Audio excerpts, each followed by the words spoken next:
शुरू अल्लाह के नाम से जो नहायत मेहरबान और बेहद रहम वाला है। और जबकि इनमें से एक जमात ने यूँ कहा कि तुम ऐसे लोगों को क्यों नसीहत करते हो जिनको अल्लाह हलाक करने वाला है या उनको सख्त सज़ा देने वाला है। उन्होंने जवाब दिया कि तुम्हारे रब के रूबरू उज़्र करने के लिए और इसलिए कि शायद ये डर जाएं। सो जब वो उसको भूल गए जो उनको समझाया जाता था तो हमने उन लोगों को तो बचा लिया जो इस बुरी आदत से मना किया करते थे, और उन लोगों को कि जो कि ज़्यादती करते थे एक सख्त अजाब में पकड़ लिया उसकी वजह से कि वो बेहुक्मी किया करते थे।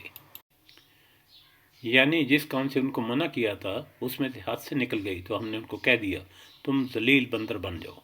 और वो वक्त याद करना चाहिए कि आपके रब ने यह बात बतला दी थी कि वो इन यहूद पर क़यामत तक ऐसे शख्स को ज़रूर मुसल्लत करता रहेगा जो इनको सज़ाए शदीद की तकलीफ़ पहुँचाता रहेगा।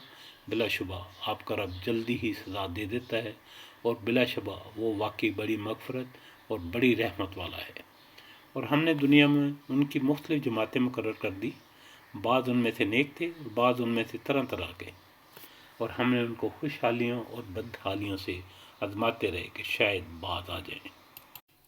फिर अगली नस्लों के बाद ऐसे नाखल्फ लोग इनके जानशीन हुए जो किताब इलाही के वारस होकर इस दुनिया फ़ानी के फ़ायदे समेटते हैं और कह देते हैं कि तवक्को है हमें माफ़ कर दिया जाएगा, और अगर वही मताए दुनिया फिर सामने आती है तो फिर लपक कर उसे ले लेते हैं। क्या इनसे किताब का आहद नहीं लिया जा चुका है कि अल्लाह के नाम पर वही बात कहें जो हक हो, और ये खुद पढ़ चुके हैं जो किताब में लिखा हुआ है। आखिरत की क़यामगाह तो खुदा तरस लोगों के लिए ही बेहतर है। क्या तुम इतनी सी बात नहीं समझते? जो लोग किताब की पाबंदी करते हैं और जिन्होंने नमाज कायम रखी है, यकीनन ऐसे नेक किरदार लोगों का अजर हम ज़ाया नहीं करेंगे। उन्हें वो वक्त भी कुछ याद है जबकि हमने पहाड़ को हिलाकर उन पर इस तरह छा दिया था कि गोया वो छतरी है, और ये गुमान कर रहे थे कि उन पर आ पड़ेगा।